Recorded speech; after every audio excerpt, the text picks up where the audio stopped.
Morning friends, কয়েকদিনের বৃষ্টির পর দেখো আকাশে আজকে রোদ উঠেছে। এদিকে আমি সকালবেলার ব্রেকফাস্টের জন্য আলু কুমড়ো দিয়ে তরকারিও একটা বসিয়ে দিয়েছি। এদিকে ওরা দুজনেও উঠে চা খাচ্ছে।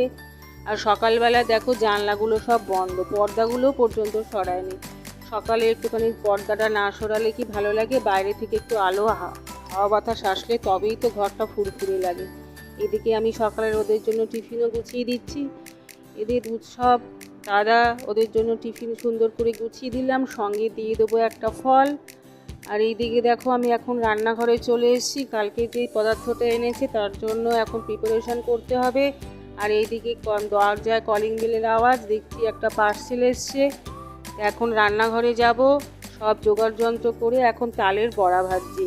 গরম গরম তালের বড়া খেতে সবারই ভালো লাগে বলো। আর এদিকে আমি গরম গরম এখন তালের বড়া ভাজছি।